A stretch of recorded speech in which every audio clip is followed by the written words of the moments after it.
오늘 하나님께서 우리에게 주신 말씀은 민수기 18장 1절에서 7절까지의 말씀입니다. 오래전 굉장히 인상적으로 봤던 공익광고 한 편이 있습니다. 한 남자가 설레는 얼굴을 하고 꽃다발을 한 손에 들고 누군가를 기다리는 장면으로 시작하는데요. 사귀는 사이이고 기념일인지 아니면 용기를 내서 고백하려는 것인지는 잘 모르겠지만 어쨌든 꽃을 든 남자는 누군가를 기다리며 담배 한 대를 피웠습니다.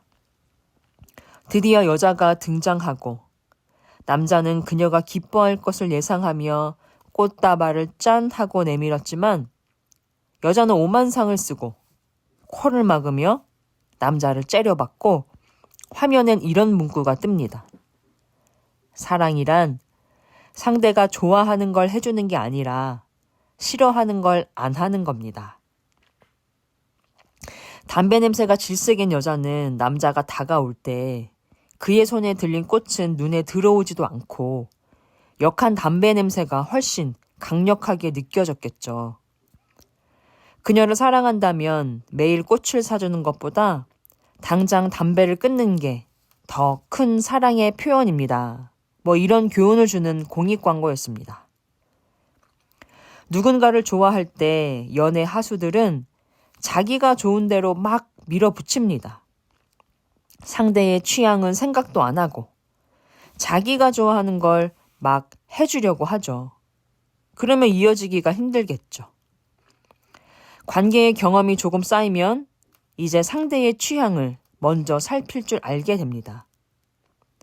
그렇게 연애 초반에는 서로 좋아하는 걸 해주면서 사랑을 키워갈지 모르나 결혼해서 살아보면 왜 지긋지긋해지나요? 앞서 말씀드린 공익광고의 교훈대로입니다. 내가 싫어하는 그 행동을 하지 말라고 수백 번 말해도 자기 좋은 대로 편한 대로 하는 좀처럼 못 고치는 그 작은 습관 하나 때문입니다. 사람들은 각자의 기준을 가지고 있습니다. 문제는 나만 기준이 있는 게 아니고 상대도 자기 나름의 기준이 있다는 것입니다. 기준에 따라 같은 사안도 누군가는 좋게 보지만 누군가는 안 좋게 볼 수 있습니다. 돈이 기준인 사람은 야간 근무를 마다하지 않습니다. 그러나 건강이 기준인 사람은 얼마나 더 벌겠다고 몸상하며 일하냐고 혀를 찰 수 있습니다. 인생은 균형의 싸움입니다. 어떤 균형이 옳은 것일까요? 성도들은 하나님의 기준을 따르면 됩니다. 오늘 본문은 하나님의 기준, 하나님의 질서를 가벼이 여기고 자기들 마음에 들게 기준을 바꾸려다가 하나님으로부터 무시무시한 재앙이 임하는 것을 보고 두려움에 휩싸여버린 이스라엘 백성들에게 주시는 말씀입니다. 민수기 17장 12절에서 13절입니다.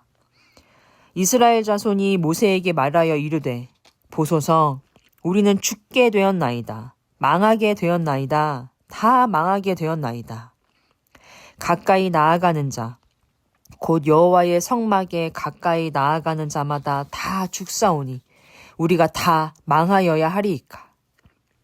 두려움에도 여러 종류가 있지만 지금 이스라엘 백성들이 두려움에 빠진 이유는 넘어가면 죽을 수도 있는 그 위험한 선이 어디쯤인지 가늠을 못하기 때문입니다.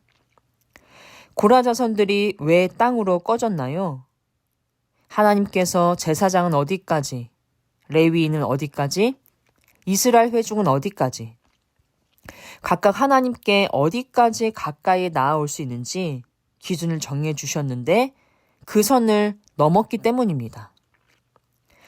하나님께서는 백성들이 두려워하는 이 참사가 다시는 반복되지 않도록 각자의 역할과 의무의 범위와 한계를 더욱 명확하게 규정해 주십니다. 오늘 본문 1절입니다. 여호와께서 아론에게 이르시되 너와 내 아들들과 내 조상의 가문은 성소에 대한 죄를 함께 담당할 것이요 너와 내 아들들은 너희의 제사장 직분에 대한 죄를 함께 담당할 것이니라. 여호와께서 아론에게 이르시되 18장은 그렇게 시작합니다. 특별히 7절까지 제사장, 즉 아론과 그의 아들들의 역할을 3번이나 강조하시면서 레위인이든 회중들이든 아론과 그의 아들들의 지위에 관해 더 이상 왈가왈부하지 않도록 명확한 선을 그어주십니다. 레위인들이 아론과 그의 아들들이 할 일, 즉 제사장의 일을 넘보다가 크게 혼이 났지만 그렇다고 하나님은 레위인들을 성소의 일에서 제외하지 않으십니다. 2절입니다. 너는 내 형제 레위 지파를 데려다가 너와 함께 있게 하여 너와 내 아들들을 돕게 하라. 오히려 레위인들은 내 형제라고 확인시켜 주시면서 그들의 도움을 받으라고 말씀하십니다. 그런데 3절을 보시면요. 도움에도 균형이 필요함을 분명히 하십니다. 레위인은 내 직무와 장막의 모든 직무를 지키려니와 성소의 기구와 제단에는 가까이 하지 못하리니 두렵건대 그들과 너희가 죽을까 하노라. 4절도 보시면 제사장과 레위인과 회중이 어떻게 선을 지키며 협력해야 하는지 명확히 알려주십니다. 레위인은 너와 합동하여 장막의 모든 일과 회막의 직무를 다 할 것이요 다른 사람은 너희에게 가까이 하지 못할 것이니라. 내가 하고 싶은 일이라고 다 해도 되는 게 아니고 내가 하기 싫은 일이라고 안 해도 되는 게 아니고 하나님께서 주신 직분에 따라 하나님께서 정해주신 기준 안에서 누군가는 장막의 모든 일과 회막의 직무를 다 하는 것이 하나님의 일에 합동하는 것이고 다른 누군가는 가만히 있는 것이 하나님의 일에 합동하는 것이라고 하나님은 말씀하십니다. 제사장의 일을 돕는 것이 자기 역할인 레위인입니다. 그러나 돕는 일에도 균형이 필요하며 선을 지키며 도와야 모두가 안전할 수 있다고 본문은 계속해서 강조합니다. 5절입니다. 이와 같이 너희는 성소의 직무와 제단의 직무를 다하라. 그리하면 여호와의 진노가 다시는 이스라엘 자손에게 미치지 아니하리라.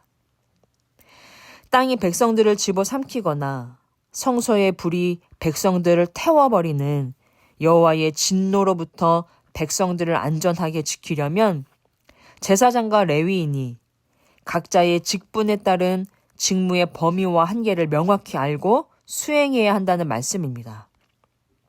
즉 하나님께로 가까이 나와 그분을 섬기는 제사장과 레위인들이 먼저 바르게 예배하지 않고 하나님께서 맡기신 역할과 책임을 성실하게 이행하지 못하면 그 진노가 모든 백성에게 임한다는 말씀입니다. 이렇듯 하나님의 일을 할 때 하나님이 정하신 질서를 따라 철저하게 하나님을 경외하는 태도가 필요함을 알 수 있습니다. 사도 베드로는 모든 그리스도인들이 하나님의 택함을 받은 왕 같은 제사장이라고 했습니다. 우리 청파동 교회 모든 교역자와 직분자와 성도님들이 각자에게 하나님께서 맡기신 역할과 사명을 분명히 인식하고 충성스럽게 감당할 때 우리 교회가 질서와 조화 가운데 영적으로 안전하고 건강하게 유지될 수 있을 것입니다. 오늘 주신 말씀을 마음에 품고 하나님 섬기는 일을 하나님께서 세우신 기준에 따라 행함으로 하나님과 사람을 기쁘게 하는 우리 모든 성도님들 되시길 주님의 이름으로 간절히 소망합니다.